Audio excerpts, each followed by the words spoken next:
narkoba, hukumnya haram, nggak boleh. Atau pabrik rokok, nggak boleh lagi, haram itu. Karena rokok hukumnya haram, nggak boleh kerja. Atau di bank, nggak dibolehkan. Pokoknya yang haram nggak dibenarkan kita. Nggak boleh mencari uang dengan cara yang haram, atau berjudi, atau mencuri, atau korupsi, atau jual beli barang yang haram, atau orang itu berzina, atau jadi dukun, orang pintar, paranormal. Ini semua haram. Ini nggak boleh. Dan tidak akan barokah. Tidak akan barokah.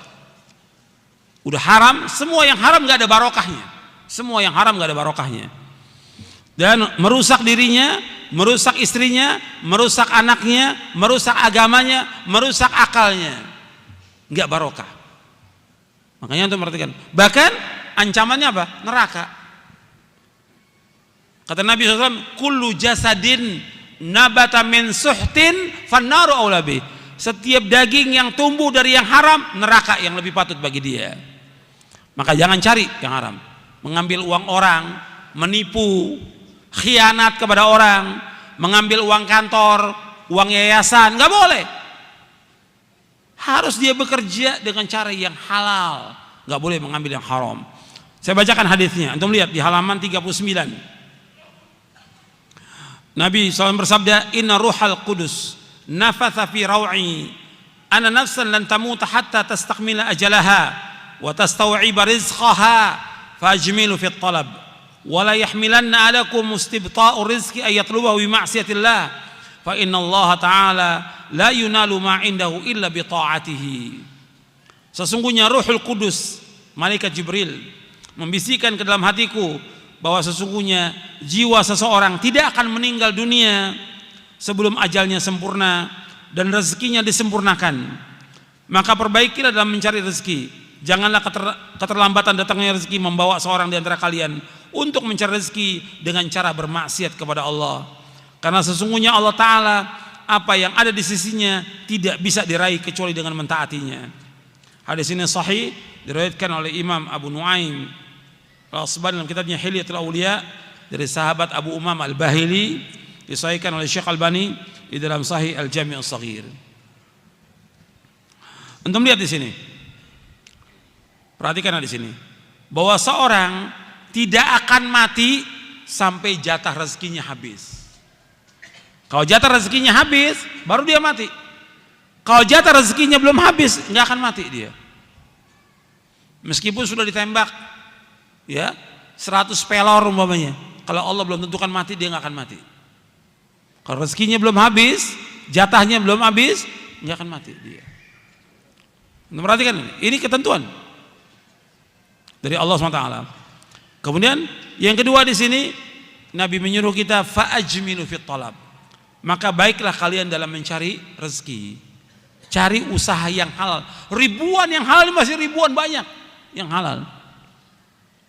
Dan tidak hina bagi kita, umpamanya sekarang kita di lampu merah umpamanya, kita jual air aqua, jual kue, jual apa, itu mulia dan gak menghinakan diri kita sama sekali. Mulia. Kenapa? Kita jualan, bukan minta-minta. Yang gak boleh, yang haram minta-minta, dan itu menghinakan diri. Tapi kalau kita jualan, gak ada masalah, boleh. Antum sebagai dai, sebagai ustadz, antum jualan kepada murid antum, nawarkan barang, gak ada masalah, dan bukan hina dalam Islam. Jadi jangan kemudian pekerjaan itu apa saja, antum jual apa aja, gak ada masalah. Yang penting itu halal dan tidak menghinakan diri antum. Nah kebanyakan orang gengsi, nggak mau. Gengsi, dia nggak mau jual-jual seperti itu. Maunya jualan yang mahal, dapat untungnya juga gede. Ya sampai kapan? Kasihan istri teriak-teriak di rumahnya, anak juga demikian kelaparan. Terus numpuk utang, numpuk utang, numpuk utang. Kenapa? Mau cari kerjaan yang bagus. Ya nggak dapat. Jadi kuli dulu. Jadi kuli di pasar, nggak ada masalah. Mulia jadi kuli. Gotong barang, nggak apa-apa. Jadi kuli, kata Nabi, seorang pergi ke hutan, dia ambil kayu bakar, dia pikul, dia jual, lebih mulia daripada dia minta-minta kepada manusia, diberikan atau tidak diberikan, kata Nabi SAW. Mulia dia jualan itu. Karena banyak orang nggak mau seperti itu. Mulia, kita jualan yang halal itu mulia. Apa aja kita lakukan. Jadi kuli orang nggak apa-apa, jadi supir nggak ada masalah. Selama itu halal nggak ada masalah. Dan nggak menghinakan diri kita. Atau kita sebagai dai, sebagai ustadz. Saya pernah jadi ustadz, artinya saya pernah jadi supir. Disuruh orang nggak ada masalah. Nggak ada masalah disuruh jualan apa air aqua di pinggir jalan, nggak ada masalah, halal. Yang nggak boleh minta-minta, yang nggak boleh minta-minta, itu yang nggak boleh. Jadi apa saja yang kita lakukan usaha itu banyak ribuan usaha yang halal yang kita lakukan. Harus kita, daripada hidup tiap hari utang, mendingan kita tidak punya modal jadi kuli sudah di pasar. Tawarkan jasa itu kepada orang dan itu mulia. Makanya di sini cari rezeki yang halal. Fa'ajmilu fit talab. Kemudian janganlah lambatnya rezeki. Lambatnya rezeki itu kamu mencari rezeki itu dengan cara maksiat. Enggak boleh. Karena Allah enggak redho dengan perbuatan itu. Jadi jangan cari rezeki dari jalan maksiat. Kok saya begini terus? Sabar. Yang penting kita sudah ikhtiar, sudah dagang, sudah usaha, sudah kerja, meskipun dapatnya pas-pasan, tetap sabar. Selama kita ibadah kepada Allah, mesti rezeki itu akan diberikan barokah oleh Allah, pasti sudah. Yakin. Sudah. Tapi kita ibadah kepada Allah, tambah rezekinya susah, seret, ini malah tambah jauh dari Allah, tambah maksiat. Maksudnya ketika rezekinya ditakdirkan pas-pasan, tambah dekat dengan Allah.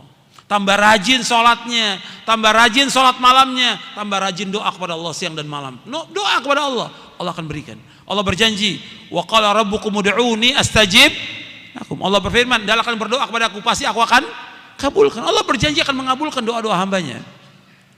Maka perbanyak kita ibadah kepada Allah SWT. Tapi jangan mencari nafkah dari yang haram, jangan, selama-lamanya jangan. Jangan menipu orang. Dan banyak sekarang orang usaha transaksi dengan penipuan, nggak boleh nipu orang, nggak barokah. Seandainya antum usaha dagang ya dengan cara menipu, seandainya untungnya 2 miliar, kecil lah tuh, 2 miliar, nggak ada artinya itu. Tapi tidak barokahnya, dosanya, siksanya sampai hari kiamat nanti, ruginya dia. Kita cari dengan keringat kita sendiri yang halal, itu mulia. Tapi jangan cari dengan keringat orang lain. Kita cari dengan minta kepada Allah supaya Allah berikan kemudahan, dan pasti Allah akan berikan kemudahan. Tapi jangan berbuat maksiat kepada Allah. Yang ketujuh, bekerja dengan jujur, amanah dan sungguh-sungguh. Kerja dengan jujur, amanah, sungguh-sungguh. Jadi kalau kita kerja sama orang, ya harus amanah. Masuk kerja, kita sudah masuk kerja di kantor atau perusahaan, meskipun ikhwan kita sendiri, teman kita sendiri, karena ada aturannya. Masuk jam 8, pulang jam 4. Atau kita sudah bikin perjanjian, kamu kerja dari jam segini, kamu dapat gaji segini, sudah kita tanda tangan, setuju. Penuhi janji itu. Kita sudah berjanji, penuhi janji. Wa'ufu bil ahdi innal ahda kana mas'ula. Penuhi janji itu, karena janji itu akan ditanya oleh Allah.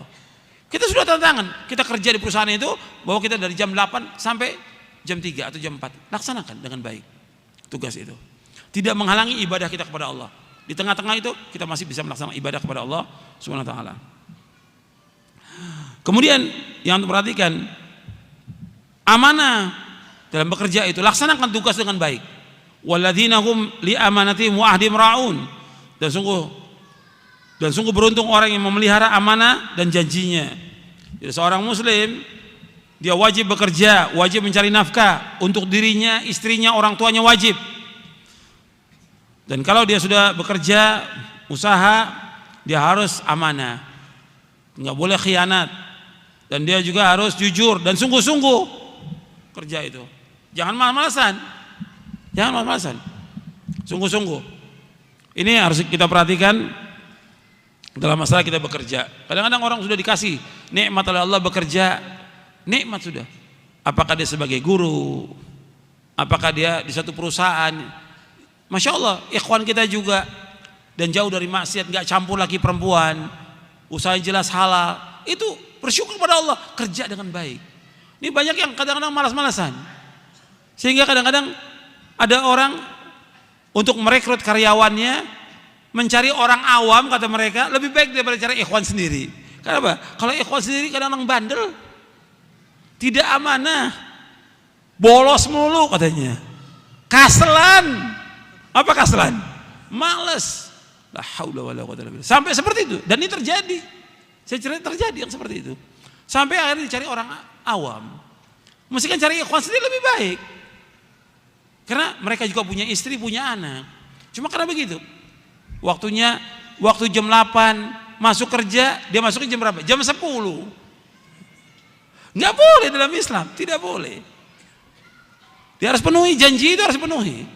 Kemudian nggak boleh malas. Antum lihat yang ke-8, nggak boleh malas. Jadi nggak boleh malas. Jadi yang ke-8 nggak boleh malas.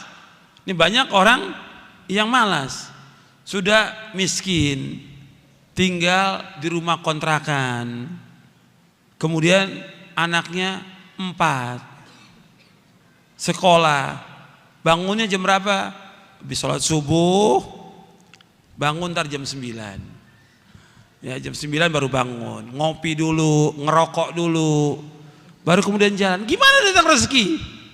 Orang pagi dia sudah jalan, tinggalkan yang haram semuanya. Sholat subuh berjamaah di masjid, kemudian pulang ke rumah. Kalau dia mau ngopi nggak ada masalah, tapi nggak boleh ngerokok, rokok haram hukumnya. Kemudian berangkat kerja, cari usaha ke pasar, kemana cari. Bab Nabi mendoakan, Allahumma barik li ummati fi bukuriha. Ya Allah, berikanlah barokah pada umatku pada waktu pagi. Allahumma barik li ummati fi bukuriha. Ya Allah, berkahilah umatku pada waktu pagi. Ini kan enggak. Malam bukannya tidur, malam begadang, nonton. Akhirnya tidurnya telat, bangun subuhnya telat. Ini banyak begini. Ya. Orang-orang miskin, fakir banyak yang seperti ini. Mestinya kan dia tidurnya lebih awal supaya apa? Supaya bisa bangun tahajud. Doa kepada Allah, minta ampun atas semua dosanya, minta ampun buat dia, minta ampun buat orang tuanya, minta ampun buat istrinya, buat anaknya, minta jalan keluar yang terbaik dari kehidupan dia, minta hidayah, minta petunjuk, minta diselamatkan dari malapetaka, minta sorga, jauhkan dari api neraka. Banyak permintaan yang diminta, minta rezeki yang halal kepada Allah. Bangun tengah malam doa, kemudian subuh sholat berjamaah di masjid, zikir pada subuh, zikir pagi. Kemudian setelah itu pulang ke rumah, berangkat lagi, cari maisha, keluar dari rumah, jangan di rumah, keluar dari rumah. Apa yang bisa kita cari? Maisha ini banyak diam di rumah, jadi beban dia, beban buat orang tuanya, beban buat istrinya, beban buat anaknya. Orang ini nggak boleh dalam Islam, nggak boleh kita jadi beban buat orang lain selama-lamanya. Kita harus jadi orang yang bermanfaat buat manusia yang lain. Khairun nas anfa'uhum linnas, sebaik-baik manusia yang bermanfaat buat orang lain, yang jadi beban dalam hidup ini. Kita harus menjadi orang yang semangat, nggak boleh malas, nggak boleh malas, nggak boleh futur, nggak boleh kemudian nggak mau bekerja, nggak mau belajar, malas, nggak boleh dalam Islam. Antum baca hadisnya, halaman 41. Nabi SAW bersabda, al-mu'minul qawiyyu khairun wa habbu ila Allah minal mu'minid dhaif, wa fi kullin khairun ihris ala ma yanfa'uka wasta'in billah wa la ta'jaz. Wa in asabaka syai'un fala taqul law anni fa'altu kadza wa kadza, walakin qul qadarullahu wa ma qadarallahu wa ma syaa fa'al, atau boleh juga qadarullahi wa ma syaa fa'al. Fa inna law taftahu amal syaitan. Kata Nabi SAW, untuk perhatikan hadisnya, halaman 41. Halaman 41. Mukmin yang kuat lebih baik dan lebih dicintai oleh Allah daripada mukmin yang lemah. Dan pada keduanya ada kebaikan. Sungguh-sungguhlah untuk mendapatkan apa yang bermanfaat bagi kamu. Minta tolong kepada Allah dalam segala urusan kamu. Jangan sekali-kali engkau merasa lemah. Apabila engkau ditimpa musibah, jangan sekali-kali engkau berkata, seandainya aku berbuat demikian, tentu tidak akan terjadi begini dan begini. Tetapi katakanlah, ini telah ditakdirkan oleh Allah, dan Allah berbuat apa saja yang Allah kehendaki. Karena ucapan seandainya akan membuka pintu perbuatan syaitan. Hadis sahih riwayat Muslim, Ahmad, Ibnu Majah dari sahabat Abu Hurairah. Antum perhatikan di sini. Perhatikan. Jangan tidur. Jangan ngobrol. Itu yang belakang jangan ngobrol. Jangan main HP. Perhatikan baik-baik supaya antum dapat ilmu yang bermanfaat. Nanti sia-sia jalan dari tempat yang jauh sampai sini nggak dapat apa-apa, rugi. Pengajian ini harus mendapatkan manfaat dan barokah buat antum, buat kita semuanya. Di sini Nabi bersabda, mukmin yang kuat lebih baik dan lebih cintai Allah daripada mukmin yang lemah. Wa fi kullin khairun, pada keduanya ada kebaikan. Saya mau tanya kepada antum, kebaikan apa? Yang depan ini, semuanya jawab. Ada hadiahnya enggak? Ya, jawab yang depan ini. Kata Nabi, wa fi kullin khairun, pada keduanya kebaikan. Kebaikan apa? Iya, kebaikan apa? Masa nggak bisa jawab? Siapa yang bisa jawab? 6. Bukan.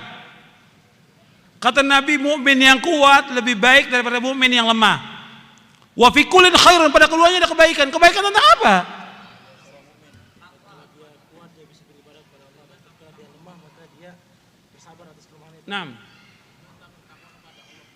Nah, pada keduanya ada kebaikan tentang imannya. Mukmin yang kuat lebih baik daripada mukmin yang lemah. Pada keduanya kebaikan tentang apanya? Tentang imannya, masa ada iman dia. Kalau orang kafir nggak ada kebaikannya. Orang kafir nggak ada kebaikannya. Jadi mukmin yang kuat lebih baik dan lebih dicintai Allah daripada mukmin yang lemah. Jadi mukmin yang kuat itu lebih baik dan lebih cintai daripada mukmin yang lemah. Makanya kita nggak boleh menjadi orang yang lemah. Iman kita harus kuat. Iman kita harus kuat. Jangan selalu mengatakan, saya kan orang awam, sudah 10 tahun ngaji, saya orang awam. Kenapa dia mengatakan begitu? Supaya boleh semua maksiat dilakukan. Iya kan, kalimat itu kalimat saya orang awam, supaya apa? Supaya boleh semua yang dilanggar. Nggak boleh. 10 tahun ngaji masih bilang orang awam. Orang mualaf baru setahun masuk Islam aja sudah Masya Allah. Akidahnya, ibadahnya, karena dia belajar sungguh-sungguh dan mengamalkan. Kalau zaman Nabi baru masuk Islam, baru mengucapkan 2 kalimat syahadat, sudah perang, syahid, sorga selama-lamanya yang kekal abadi. Baru mengucapkan 2 kalimat syahadat. Ini udah ngaji 10 tahun, kita orang awam Ustaz, orang awam 10 tahun ngaji, belajar apa antum? Maksudnya kalau 10 tahun tuh udah banyak yang dia hafal dari Quran, udah hafal dari hadis, udah banyak yang dilaksanakan dari ibadah kepada Allah. Mesti demikian. Sudah banyak kitab yang dibaca. 10 tahun ngajinya. Gitu.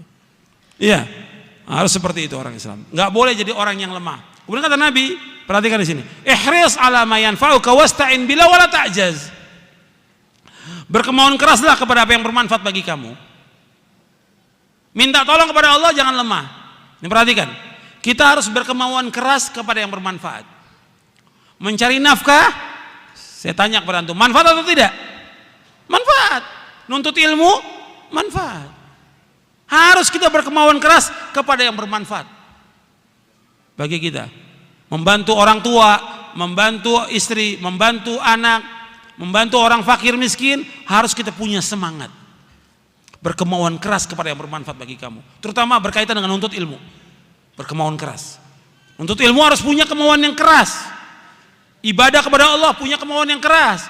Kita mau ibadah haji, umroh, kita orang fakir miskin, tapi punya kemauan keras, saya pengen ibadah haji. Meskipun saya nggak punya apa-apa, miskin, tapi tetap saya pengen ibadah haji. Minta kepada Allah, pasti Allah akan kabulkan. Saya miskin nggak punya apa-apa, tapi saya pengen umroh, Allah akan kabulkan doa itu. Jangan bilang, ingat deh, jangan bilang gini, ya saya orang miskin, gak punya apa-apa, gimana saya bisa ibadah haji? Jangan mengatakan demikian. Apalagi mengatakan, saya orang fakir, miskin, gak mungkin saya ibadah haji. Gak mungkin, Allah Maha berkuasa atas segala sesuatu. Jangan mengatakan demikian. Jangan menghinakan diri kita, dan jangan meremehkan kekuasaan Allah SWT. Kita wajib husnudzon kepada Allah. Allah yang akan memberikan segala macam kepada kita semuanya. Yakin, seorang yang beriman demikian. Yakin. Allah pasti membantu kita. Umpamanya sekarang kita baca buku. Saya ini udah bertahun-tahun nggak bisa hafal ini juz amma. Kita punya kemauan keras. Orang lain kenapa bisa hafal juz amma? Kok kita nggak hafal? Harus bisa. Minta tolong kepada Allah. Jangan lemah. Harus bisa. Orang Islam seperti itu. Orang Islam tuh harus maju, bukan mundur. Perhatikan tuh, orang Islam harus maju dalam kebaikan. Nggak boleh mundur. Makanya Ibnu Qayyim, anda perhatikan di sini. Tolong perhatikan. Ketika membahas ayat dalam surah dalam kitabnya Madarijus Salikin, liman syaa'a minkum ayataqaddam aw yata'akhkhar. Bagi siapa yang Allah yang berkehendak untuk maju atau mundur.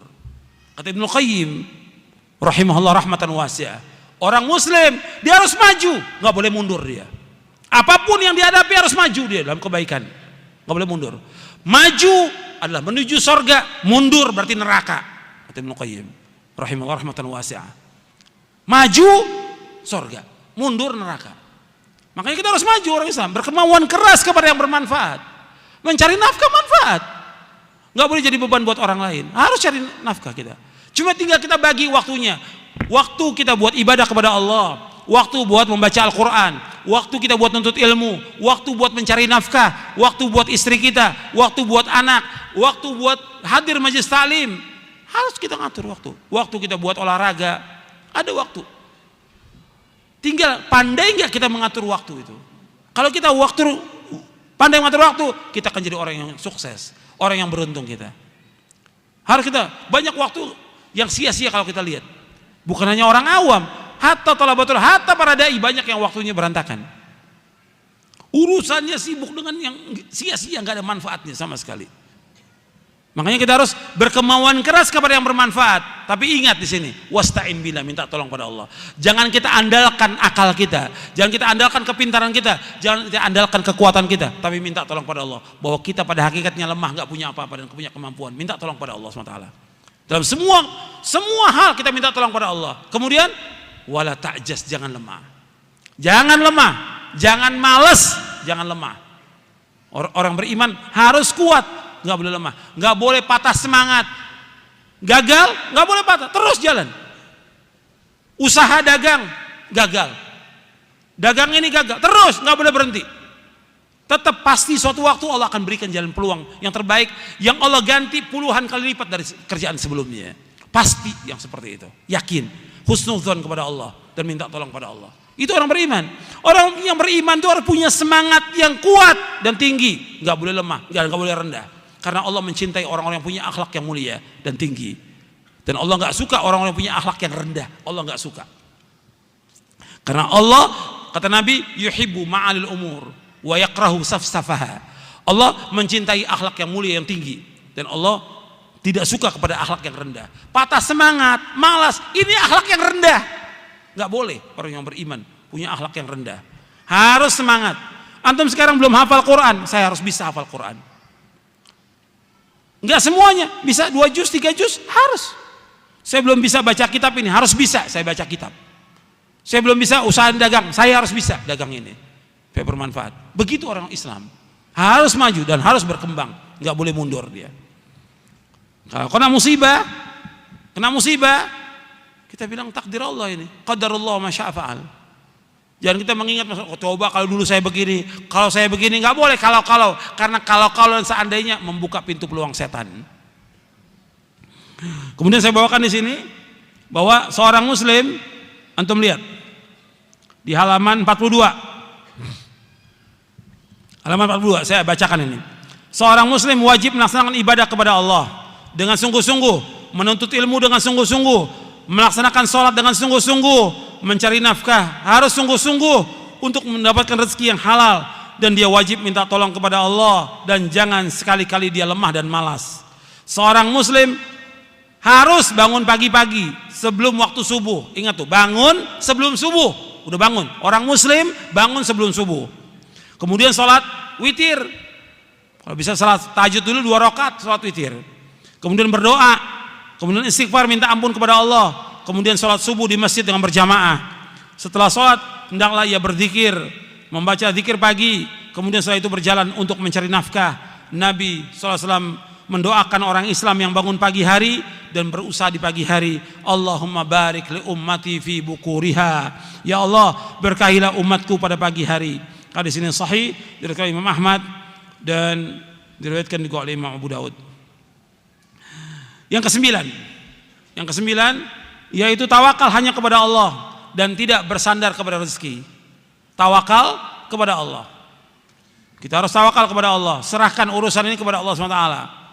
Allah berfirman dalam surah At-Talaq ayat 2 dan 3, "Wa may yattaqillaha yaj'al lahu makhraja wa yarzuqhu min haitsu la yahtasib wa may yatawakkal 'ala Allah fa huwa hasbuh innallaha balighu amri qad ja'ala Allah likulli syai'in qadra."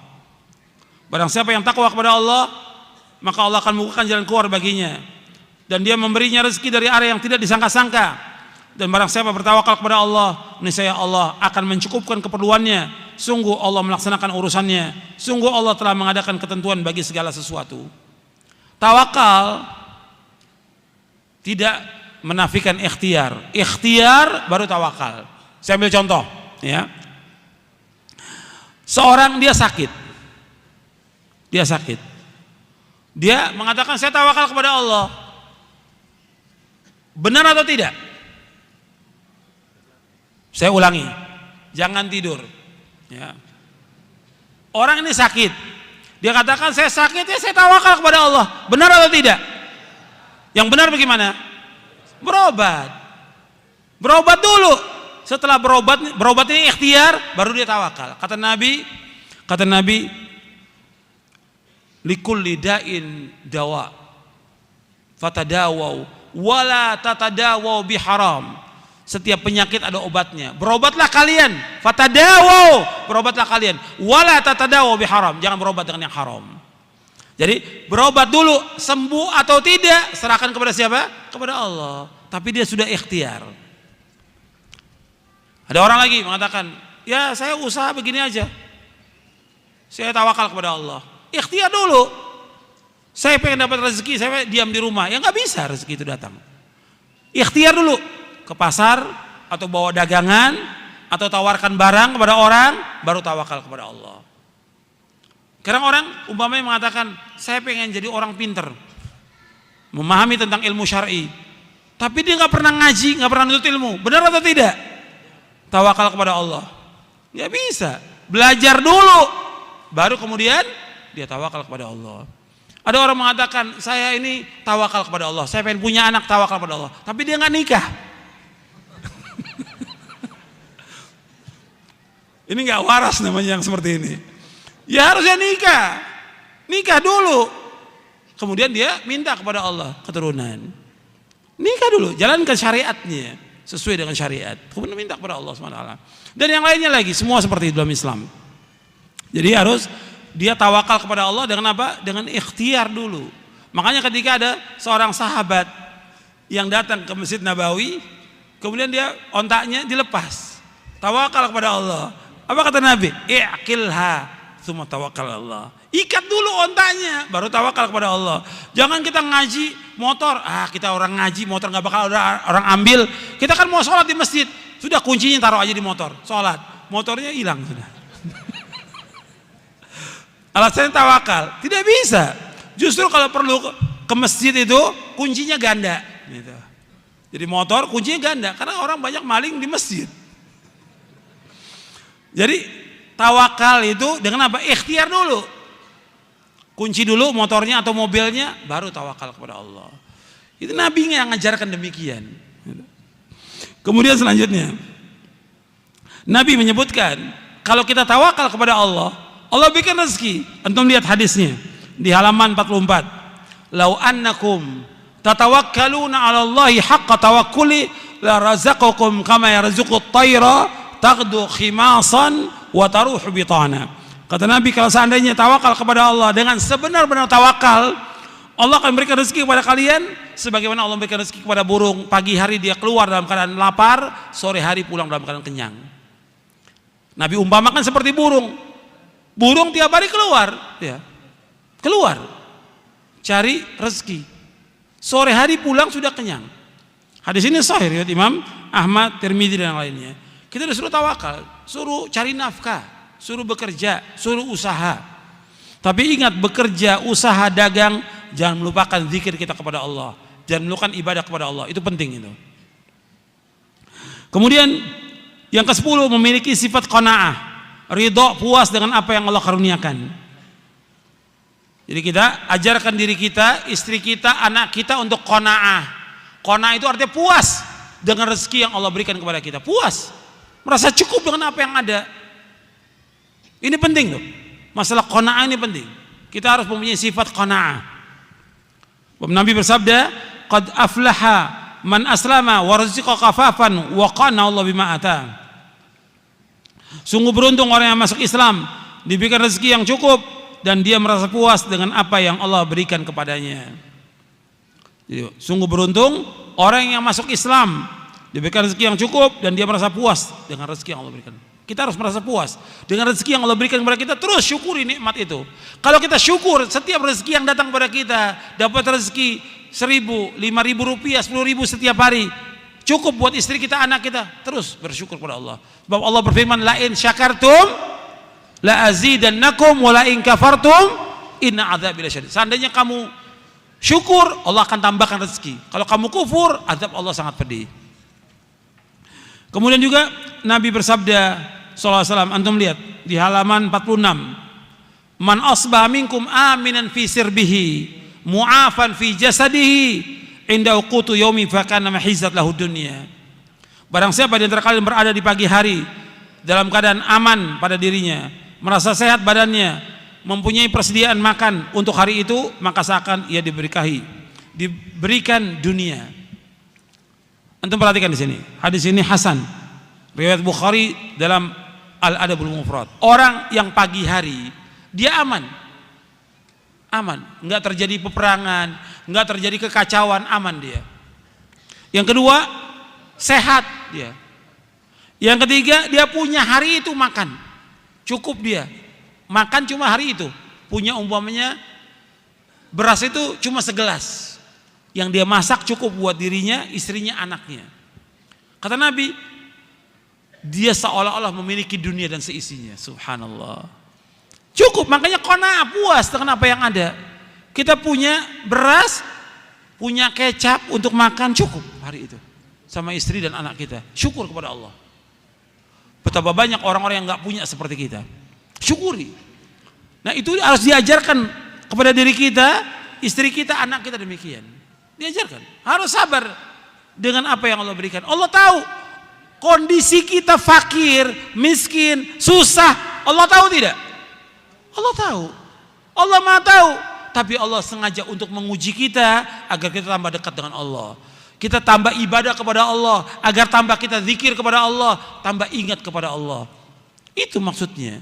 Allah berikan cobaan, ujian itu agar kita tambah dekat kepada Allah Subhanahu wa taala. Kemudian yang ke-11. Yang ke-11, orang fakir, miskin, dan juga yang kaya, dan juga yang lainnya, pelajar atau para ustadz dan yang lainnya, nggak boleh dengki, nggak boleh iri. Ini dengki ini merusak. Ini sifatnya orang Yahudi, dengki. Jangan hasad, jangan dengki, jangan iri. Rezeki ini Allah yang memberikan. Kalau kita dengki kepada orang-orang dapat rezeki, ada orang umpamanya tetangga kita dapat motor, dapat gaji lebih, kita dengki. Berarti kita dengki dengan yang memberikannya. Siapa yang memberikan? Allah SWT. Jangan dengki kepada orang, nggak boleh hasad. Kita minta rezeki kepada Allah SWT. Antum lihat ayatnya dalam surah An-Nisa ayat 32.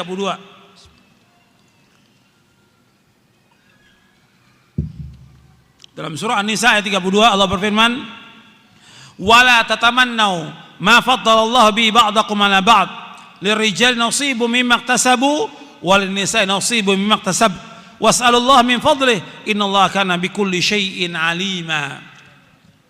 Dan janganlah kamu iri hati terhadap karunia yang Allah berikan kepada sebagian kamu atas sebagian yang lain, karena bagi laki-laki ada bagian dari apa yang mereka usahakan, dan bagi wanita ada bagian yang mereka usahakan. Mohonlah kepada Allah sebagian dari karunia-Nya. Sungguh Allah itu Maha mengetahui segala sesuatu. Jadi jangan kita iri, jangan dengki pada orang, jangan. Orang punya dapat rezeki, gaji dinaikkan, kemudian juga dia dikasih harta, dapat bonus, dia dapat kendaraan, dia dapat keturunan, doakan dengan kebaikan. Doakan, barakallahu fiik, barakallahu fiik, barakallahu fiik. Doakan, mudah Allah berikan barokah kepada kamu. Doakan. Kalau ada teman kita dapat rezeki, doakan barakallahu fiik. Kalau dia memberikan sesuatu kepada kita, doakan lagi barakallahu fi ahlika wa malik. Mudah Allah memberikan berkah kepada kamu, kepada hartamu dan kepada keluargamu. Doakan kebaikan. Kita diundang makan kepada orang, kita diundang makan oleh orang, kita makan di rumahnya, kita doakan. Allahumma barik lahum fima razaqtahum waghfir lahum warhamhu. Doakan mereka. Indah agama Islam, saling mendoakan kebaikan, tidak hasad, tidak dengki dan tidak iri. Itu Islam. Dan anehnya kata Syekh Utsaimin rahimahullah, di antara para pedagang itu dengkinya luar biasa. Anda bisa lihat ya, satu dagang herbal, semuanya herbal. Satu dagang baju, semua dagang baju dan saling menjatuhkan. Yang satu dagang buku, semua dagang buku dan saling menjatuhkan. Ini hasadnya tinggi. Ya, yang lain demikian lagi, para pedagang yang lain. Kemudian nuntut ilmu, kata Syekh Utsaimin berkaitan dengan nuntut ilmu. Yang nuntut ilmu saling hasad. Dan yang sangat mengherankan lagi, para dai dengan para dai saling hasad, saling dengki di antara mereka. Waliyadzubillah. Sampai ada buku, ada seorang syekh nulis judulnya Tahasudul Ulama. Tahasudul Ulama, saling hasadnya antara ulama. Nauzubillah, nasallallahu alaihi wasallam. Hasad ini penyakit yang berbahaya. Sifat Yahudi dan merusak. Kita jangan dengki pada orang, jangan dengki pada orang. Jangan iri pada orang. Tidak ada manfaatnya bagi kita. Kita minta kepada Allah, was'alullaha min fadli, minta karunia kepada Allah SWT. Orang itu dapat rezeki, dapat gaji, dapat bonus, dapat harta, dapat kedudukan, dapat keturunan. Yang berikan siapa? Allah. Minta kepada Allah, Allah akan berikan lebih banyak dari mereka. Was'alullah min fadli. Jangan dengki pada orang, jangan. Ada Nabi menyebutkan dalam hadis yang sahih diriwayatkan Imam Ahmad dalam musnadnya, ada orang yang dimasukkan oleh Allah ke dalam surga, amalnya biasa, pas-pasan amalnya, seperti kaum muslimin, sholat yang wajib, sholat sunat, yang lainnya biasa. Tapi ada satu kelebihan dia, tidak pernah hasad pada orang. Dengan itu Allah masukkan dia ke surga. Sampai dia datang ke masjid Rasulullah, telah datang ahli surga. Siap datang, telah datang ahli surga. Sahabat ingin tahu apa yang diamalkan. Dia katakan, saya tidak pernah hasad pada seorang pun juga. Enggak dengki pada seorang pun juga. Kita jangan dengki pada orang. Ini sekarang banyak orang dengki. Antara satu pengajian dengan pengajian lain dengki. La haula wala quwwata illa billah. Dapat apa di pengajian? Sama-sama menyampaikan ilmu. Apa amplopnya beda? La haula wala quwwata illa billah. Hasad dan dengki, iri antara pengajian dan pengajian lain, antara ustaz dengan ustaz yang lain. Na'udzubillah. Nasallallahu alaihi wasallam. Enggak boleh dalam Islam. Justru kita mengajak orang semuanya untuk ngaji kepada Al-Quran wa Sunnah al-Fahmi salaf. Jangan dengki, jangan iri. Tadi orang belajar kepada kita, sekarang nggak mau belajar, nggak ada masalah. Dia maunya ajak mereka ke sana. Selama dia jelas akidah dan manhajnya. Jangan iri pada orang, sama sekali jangan iri pada orang. Karena Allah memberikan hidayah kepada siapa yang Allah kehendaki. Allah menyesatkan siapa yang Allah kehendaki, dan Allah berikan rezeki kepada siapa yang Allah kehendaki. Jangan iri pada orang. Kemudian selanjutnya, yang ke-12, pandai dalam mengatur harta dan hemat. Ini juga diantara banyak orang jatuh kepada kefakiran, nggak pandai mengatur harta, nggak hemat, ya sudah tahu dia miskin, dia tahu fakir, belanjanya di mana? Di supermarket yang mahal, di mall-mall. Sudah tahu fakir, dia belanja di pasar lah, cari yang murah. Mesti kan begitu berpikirnya. Itu kalau waras cara berpikirnya.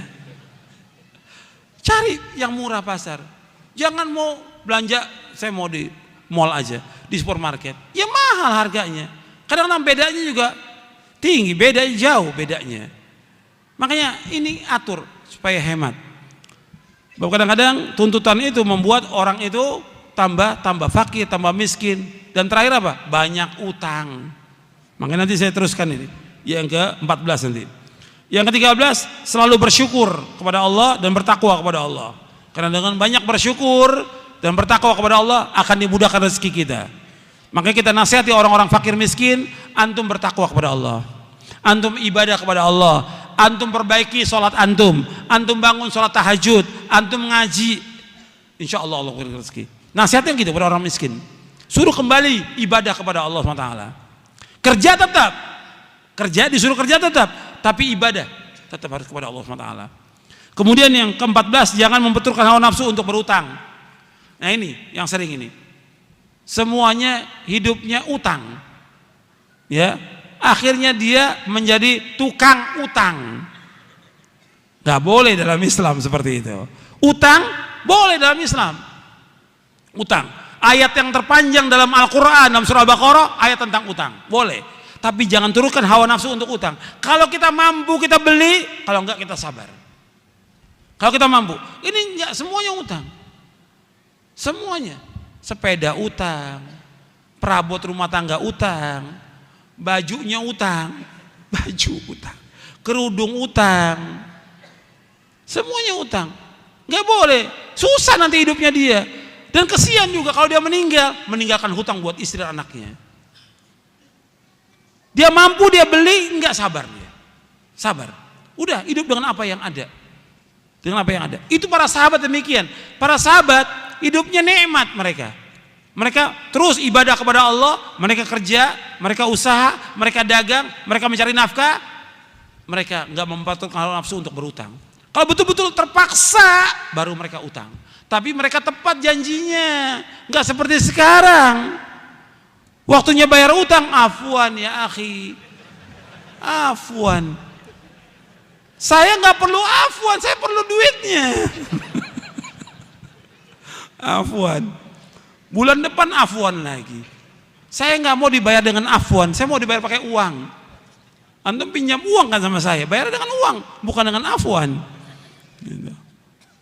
Banyak yang seperti itu. Makanya ini masalah utang masalah besar.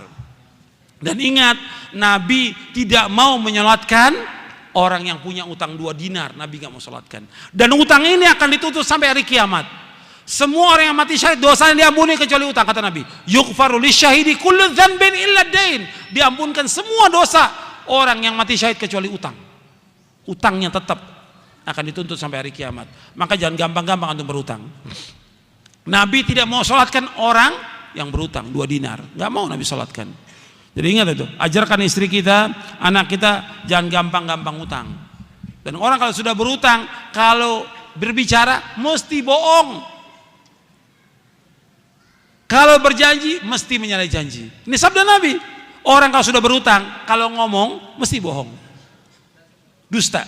Kalau berjanji menyalahi janji. Kata Nabi, ketika Nabi kalau sholat itu di akhir tasyahud, Nabi selalu baca di akhir tasyahud, antum ingat tuh doanya.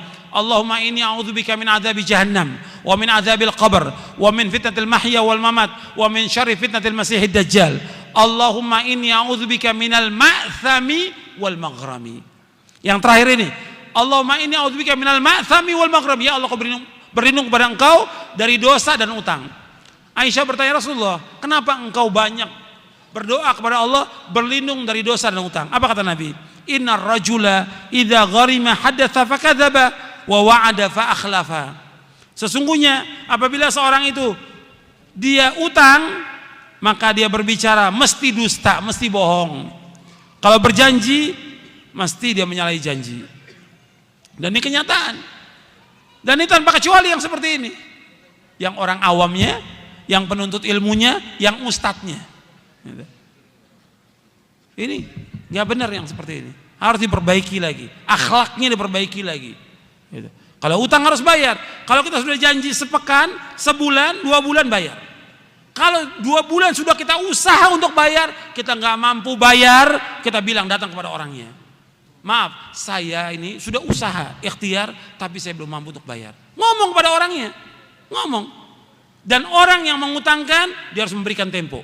Wa in kana dzu usratin fanadhiratun ila maisarah wa anta saddaqu khairul lakum in kuntum ta'lamun, kata Allah dalam surah Al-Baqarah. Kalau orang yang punya kesulitan gak mampu bayar, kamu berikan tempo sampai dia lapang. Kalau kamu sedekah kepada dia lebih baik, kata Allah. Kita ngomong, ini enggak, waktu mau utang luar biasa. Waktu mau utang kepada kita, SMS, telepon, datang ke rumah, nangis-nangis, luar biasa. Begitu dikasih janji sebulan, udah sebulan nggak datang, nggak ada kabar, la salam, wala kalam, wala khobar, sudah. 2 bulan ditanya, marah dia. Antum nagih sama saya, antum mau percaya sama saya? Lo antum utang harus bayar. Wah, tambah marah lagi. Ini sikap banyak kaum muslimin seperti ini. Nggak boleh. Kalau utang harus bayar. Dia ketika dia berutang, dia berani ngadepi. Ketika dia nggak mampu bayar, juga berani ngadepi. Datangi orangnya. Itu akhlak Islam, akhlak Islam. Antum lihat, saya ambil contoh satu. Ya, di zaman dahulu, ini pelajaran buat kita semuanya ini, dan juga buat para dai. Di zaman dulu sebelum Nabi Muhammad, jauh sebelum Nabi Muhammad SAW, cerita Nabi, ada seorang berutang 1.000 dinar, dia utang kepada seorang. Kemudian siapa janjinya? Kamu berjanji, siapa saksinya? Kamu berutang pada saya? Allah. Siapa? Saksinya Allah. Siapa jamin? Allah. Kata dia. Allah, dia bilang. Sudah, harinya dia berangkat safar dengan perahu ke satu tempat. Ketika sudah janji pada waktu itu, nggak dapat perahu dia untuk menyeberang. Tapi dia sudah berjanji pada orang itu. Ingat dia janjinya. Dia masukkan uang itu, 1.000 dinar itu ke dalam kayu. Dilemparkan, ya Allah, dulu saya pernah berutang pada si fulan, dan pada hari ini saya harus bayar. Waktu dia tanya, siapa saksinya? Engkau ya Allah. Siapa penjamin? Engkau. Ya Allah, sampaikan barang ini kepada dia. Dilempar ke tepi pantai. Sampai kepada orang itu. Orang itu sudah nunggu di pantai. Diambil kayu itu, dibuka 1.000 dinar itu. Kemudian sudah dibawa. Kemudian berapa hari kemudian baru dapat perahu dia. Dia bawa lagi uang 1.000 dinar. Dia berpikir nggak sampai uang itu. Sampai dia cari orang itu, ini dibayar 1.000 dinar. Bukankah engkau telah melemparkan uang di dalam kayu? Saya katakan kepada engkau, saya nggak dapat perahu waktu itu. Nah sekarang saya bayar. Mau bayar 2 kali. Enggak, kamu sudah bayar. Enggak, ini saya mau bayar. Seperti itu jujurnya orang dan tepat dalam janji. Nabi ceritakan begini supaya kita ngambil ibrah pelajaran. Tapi banyak orang yang nggak ambil pelajaran seperti itu. Hatta kita di mana bisa kita bayar utang? Mudah sekarang ini. Jangan alasan saya kan keluar kota, saya sakit. Bisa. Kalau memang kita jujur, waktu bayar utang kita bayar. Kalau nggak mampu, kita telepon orang itu. Kita kirimin surat bahwa kita belum mampu untuk bayar. Itu ajaran Islam dan itu akhlak yang mulia. Kemudian yang terakhir yang perlu saya ingatkan, ikhwan fillah, azakumullah, bahwa hidup ini merupakan cobaan dan ujian. Bahwa kita dicoba dengan berbagai macam cobaan, kita wajib sabar. Makanya seorang muslim, seorang muslimah, dia harus sabar dengan ujian kefakiran, kemiskinan, penyakit, kesusahan. Semua adukan kepada Allah, jangan adukan kepada manusia. Problem kita apa saja dengan istri, dengan anak, adukan kepada Allah. Jangan adukan kepada teman kita. Jangan adukan kepada manusia. Yang mau mendengar nasib kita, keluhan kita hanya Allah. Yang bisa menyelesaikan semua urusan kita hanya Allah SWT, bukan orang lain. Itu ingat itu. Tutup rapat-rapat apa yang terjadi dalam rumah tangga kita. Jangan ceritakan pada orang lain. Kemudian yang perlu antum ingat bahwa hidup ini untuk ibadah. Seperti awal saya mulai tadi, hidup ini untuk ibadah. Maka harus kita perhatikan bahwa kita ini wajib untuk beribadah kepada Allah Subhanahu wa taala dan mendekatkan diri kita kepada Allah Subhanahu wa taala. Antum lihat di halaman 146. 146. Yang wajib diperhatikan bahwa Islam mengatasi kemiskinan agar umatnya seluruhnya yang kaya maupun miskin beribadah kepada Allah Subhanahu wa taala. Mereka mewujudkan tauhid kepada Allah SWT.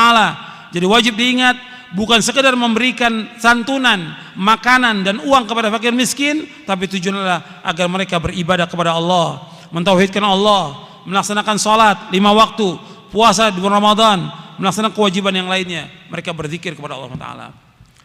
Jadi ini masalah ini kaitannya untuk semua. Jadi orang-orang yang fakir, pemerintah, orang kaya tetap wajib membantu. Kita harus perhatikan, kita sebagai seorang muslim diberikan kelebihan harta oleh kita. Di samping kita berikan kepada istri kita, anak kita, orang tua. Ingat, kita disuruh memberikan nafkah kepada keluarga kita yang terdekat, tetangga, orang fakir, miskin. Itu terus, tiap hari kita mencari siapa orang yang bisa kita bantu. Orang Islam ingat, siapa sih yang bisa kita bantu hari ini? Kita alhamdulillah bisa makan, meskipun kita pas-pasan kita bisa makan. Tapi kelebihan harta kita masih ada makan di rumah lebih. Siapa orang yang harus kita kasih? Tiap hari harus berpikir bagaimana kita berusaha menolong fakir miskin. Kata Nabi, as-sa'i 'alal armati wal miskin kal mujahid fisabilillah. Orang yang berusaha menolong janda-janda yang miskin, orang-orang fakir seperti orang berjihad jalan Allah. Sikap kita, ingat, jangan kita menumpukan harta sebanyak-banyaknya. Kadang-kadang dia sebagai orang awam, kadang-kadang dia penuntut ilmu, kadang-kadang dia sebagai dai. Orang memberikan kekayaan banyak pada si dai ini, kenapa dia nggak nolong fakir miskin? Tiap hari harus dia ingat bahwa banyak orang di sekitar kita yang susah dan miskin. Bantu mereka, tolong mereka. Banyak orang-orang yang nuntut ilmu susah. Guru-guru satu-satu di pedesaan banyak yang susah, bantu mereka. Kenapa kita makan enak, mereka susah? Harus dibantu dan wajib dibantu. Itu orang yang beriman kepada Allah Subhanahu wa taala. Saya pikir cukup sampai di sini. Kajian ini mudah-mudahan bermanfaat untuk kita semuanya dan dapat kita amalkan. Mudah-mudahan Allah memberikan barokah dari pertemuan kita, diberikan rahmat, dan Allah memberikan jalan keluar yang terbaik bagi kita, dan Allah mudah-mudahan menetapkan kita di atas Islam dan sunnah dan menjayakan agama Islam ini dan menghinakan segala macam bentuk kesyirikan dan kekufuran. Wassallallahu Nabi Muhammadin sallallahu alaihi wa ala alihi wasallam. Ayolah ikhwan, jazakumullah.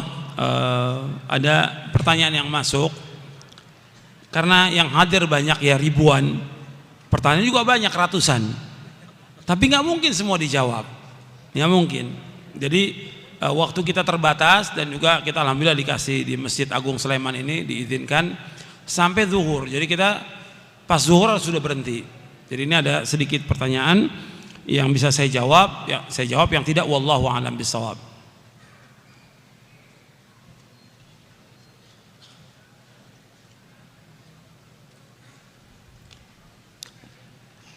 Di negeri kita ini banyak kekayaan alamnya, tapi kenapa banyak yang miskin? Gitu. Ya banyak faktor ya, faktornya banyak. Yang pertama ya kurang imannya dari kaum muslimin. Iman Islam iya, tapi iman kepada Allah SWT.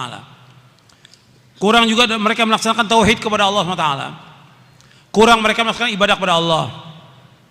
Begitu juga faktor dari para pejabatnya, mereka mengumpulkan kekayaan buat mereka sendiri.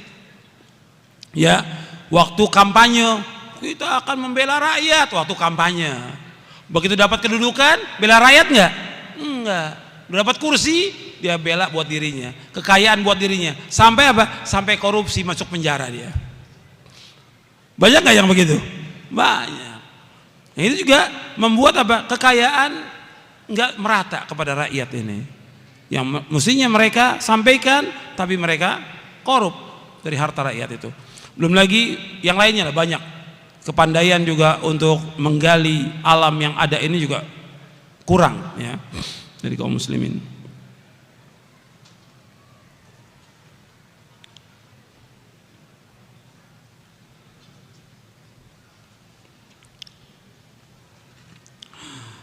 Bagaimana pemahaman orang yang mengatakan di Indonesia ini bahwa di antara sebab kemiskinan itu banyaknya anak? Ini salah.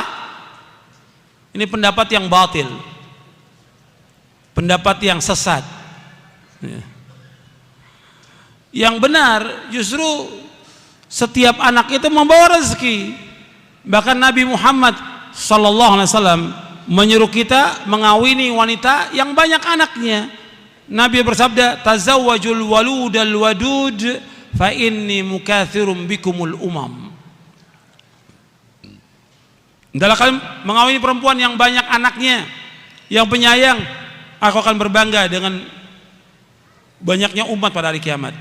Nabi juga bersabda, tazawwajul waludal wadud fa inni mukatsirum bikumul anbiya yaumal qiyamah. Adalah kalian mengawini perempuan-perempuan yang banyak anaknya dan penyayang, karena aku akan berbangga dengan para nabi pada hari kiamat. Nabi yang suruh. Kalau kita cinta kepada Rasulullah, mestinya kita mengikuti kemauannya Rasulullah. Apa kemauan Rasulullah? Kemauan Rasulullah apa? Umat Islam banyak anaknya.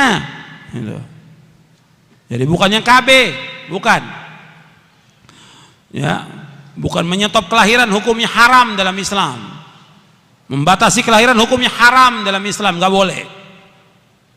Disuruh Rasul banyak anak, dengan banyak anak. Setiap anak bawa rezeki, Allah yang berikan rezeki, bukan pemerintah yang berikan rezeki, Allah yang berikan rezeki. Dan banyak orang dengan banyaknya anak ditambah rezeki oleh Allah, tambah rezeki oleh Allah SWT. Dan juga diantara ciri wanita ahli sorga, diantara ciri wanita ahli sorga yang banyak anaknya, kata Nabi. Itu ingat tuh, ibu-ibu, akhwat, ingat tuh, ya. Di antara ciri ahli sorga, perempuan yang banyak anaknya. Kata Nabi, ala unabbiukum binisaikum min ahlil jannah al-wadud al-walud al-a'ud allati idza zulimat qalat hadhi yadi fi yadik la adzuku ghamdan hatta tarda. Kata Nabi SAW, hendaklah, maukah aku kabarkan kepada kalian tentang ciri-ciri wanita ahli sorga.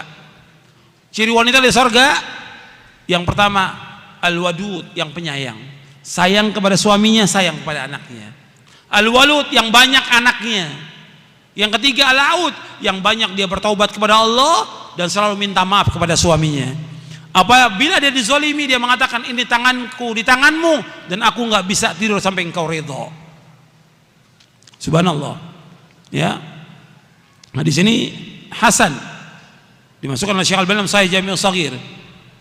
Dan saya sebutkan juga dalam buku Panduan Keluarga Sakinah, saya sebutkan di situ tentang hadis ini. Apa hukumnya meninggalkan keluarga untuk bekerja di luar negeri? Ya, dalam masalah ini boleh dia bekerja di luar negeri untuk mencari nafkah kalau memang itu sudah terpaksa. Tapi jangan keluar negeri dulu kalau masih ada di sini mencari nafkah. Kenapa nggak di sini? Maksudnya di Indonesia kan, dengan dia kerja di dalam negeri di Indonesia ini lebih manfaat. Dia bisa ketemu dengan orang tuanya, dengan istrinya, dengan anaknya setiap waktu. Kalau di luar negeri mungkin dia akan bertemu setahun sekali, dan dia nggak akan memperhatikan tentang istrinya, anaknya, ibadahnya kepada Allah. Ya, harus diperhatikan tentang maslahat dan mafsadah, dimusyawarahkan dengan istrinya. Ini lihat. Tapi usahakan kerjanya di negeri Islam, jangan negeri kafir. Jangan negeri kafir, negeri Islam kerjanya, supaya dia bisa ibadah kepada Allah dengan sempurna. Itu pun kalau sudah terpaksa, ya.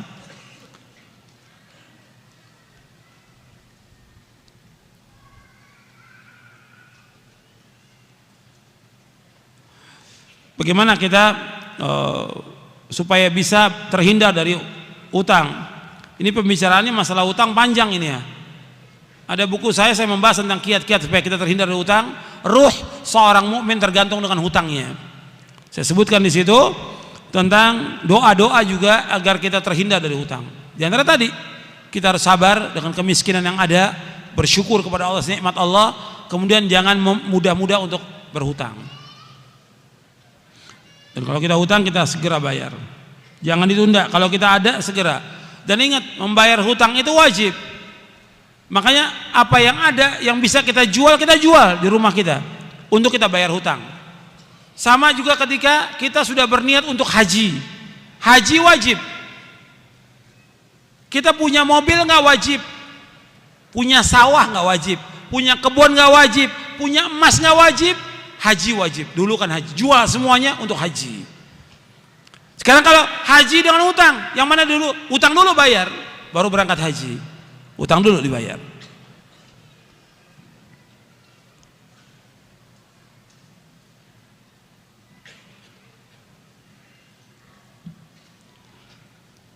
Sebaik-baik sedekah lebih daripada selebih dari kelebihan harta kita. Sekarang kalau kita pas-pasan, bagaimana? Ya mesti ada yang kita sedekahkan. Paling tidak dari masakan kita. Kita masak, mesti ada yang lebih kita berikan tetangga. Mesti ada yang lebih. Kalau memang nggak ada juga, memang pas-pasan, ya sudah, kita bersyukur dengan rezeki yang Allah berikan, bersabar. Ya, kita termasuk orang yang berhak mendapatkan sedekah kalau memang kita fakir miskin. Dan kita diperintahkan oleh Nabi dan dianjurkan oleh Nabi untuk banyak sedekah setiap hari.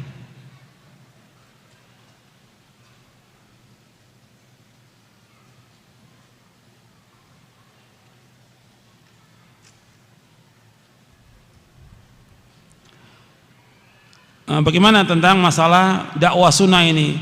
Saya melihat tentang dakwah sunnah seperti yang tadi Ustaz sebutkan di awal itu tentang sunnah, banyak yang kurang bagus dalam muamalahnya. Nah, memang harus sering diberikan nasihat, diingatkan. Jadi mesti banyak ustadz memberikan nasihat kepada murid-muridnya tentang muamalah yang baik. Banyak muamalah kurang bagus. Dalam ketemu nggak senyum, nggak salam, nggak sapa.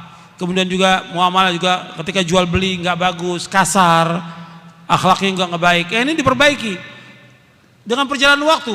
Sebab manusia nggak ada yang sempurna. Kadang-kadang kita ingin orang ikut sunnah semua sempurna. Mereka nggak masuk, mereka juga manusia. Tapi terus kita ingatkan terus agar mereka berubah menjadi lebih baik. Nah, kita berusaha bahwa kita ingin jadi lebih baik, mempunyai akhlak yang mulia. Kita juga teman kita. Terus kita ingatkan, maka setiap kajian saya selalu ingatkan harus berubah kita kepada yang lebih baik. Akhlak kita harus menjadi akhlak yang mulia. Adab kita dan akhlak kita sebagai penuntut ilmu harus mulia lebih daripada yang lain. Harus kita menjadi pelopor dalam kebaikan. Dan itu harus kita ingatkan. Kalau enggak akan tahu bahwa dia salah, enggak akan tahu perbuatan dia. Saya pernah menegur orang, dia seorang dai, seorang ustadz, sikapnya kasar dan gak punya akhlak. Dia nggak tahu bahwa perbuatan dia itu tidak baik, nggak tahu dia. Tapi dia anggap baik oleh dia. Setelah ditegur, saya ingatkan, oh iya, saya baru tahu, saya salah selama ini. Mestinya kita begitu kepada orang.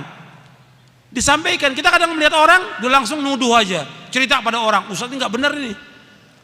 Coba kita datangi dengan cara yang baik, ingatkan, mungkin dia akan tahu bahwa ini saya salah selama ini. Tapi kan nggak ada yang datang. Yang ada apa? Ghibah yang ada.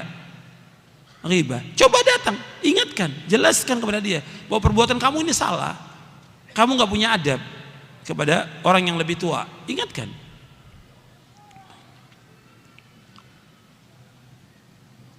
Bagaimana hukumnya memberi uang kepada orang yang suka minta-minta? Jangan diberikan. Ya. Semua kita nggak tahu dia sholat apa tidak. Kadang-kadang dia memang kerjaannya minta-minta. Kalau kita kasih di rumah kita, nanti dipanggil teman-temannya, datang ke rumah kita. Belum tentu juga mereka adalah orang-orang yang baik. Kita cari yang sudah jelas. Banyak teman-teman kita yang susah, kita datangi ke rumahnya, berikan sedekah kepada mereka. Kalau itu kan kita cuma berikan umpamanya 1.000, 2.000. Cari uang 200.000, cari saudara kita yang miskin, banyak yang ngaji-ngaji yang miskin, datangi, berikan beras, gula, sembako, kasih dia. Manfaat berlipat ganda ganjarannya daripada orang-orang di pinggir jalan yang nggak sholat, yang nggak puasa diberikan.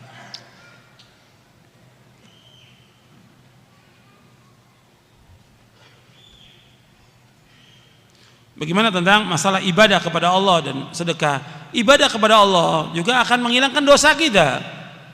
Sedekah juga akan menghapuskan dosa, mendatangkan rezeki. Harta kita dengan sedekah nggak akan kurang, bahkan ditambah oleh Allah Subhanahu wa ta'ala. Maka jangan dihitung dari apa yang kita sedekahkan itu. Bolehkah kita minta pekerjaan kepada manusia untuk menafkahi keluarga? Boleh. Karena kita nggak minta-minta. Kita minta, apa kamu ada pekerjaan yang bisa saya kerja?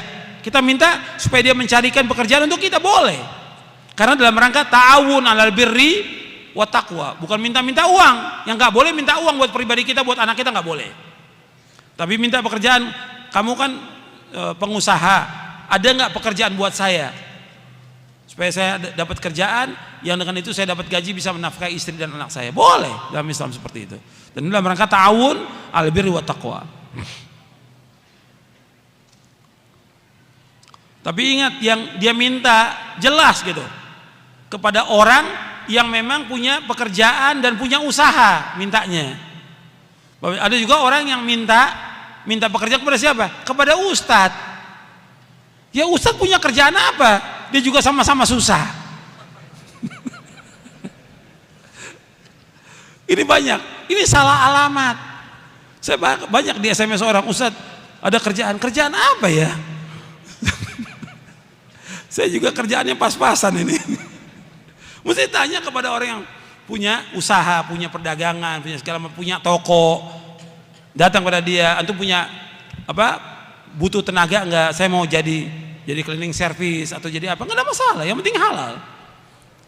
Jadi jangan nyari pekerjaan kepada ustadz. Iya, berkaitan dengan masalah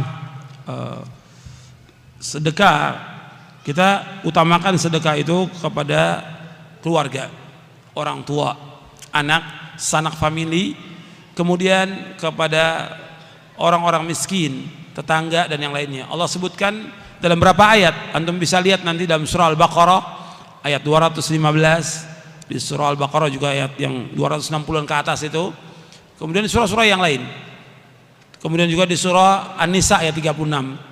Kita disuruh berbuat baik kepada orang tua, mentauhidkan Allah, menjauhkan syirik, berbuat baik kepada orang tua, kepada tetangga dan yang lainnya. Ya, saya pikir ini cukup sampai di sini yang bisa saya sampaikan.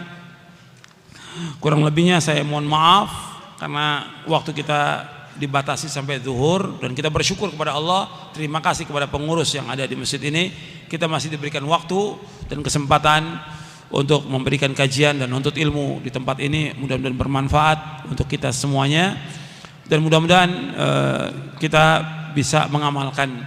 Yang paling penting bagi kita, ikhwan fillah, azakumullah, artinya hubungan kita dengan Allah kita jaga, kita perbaiki hubungan kita dengan Allah.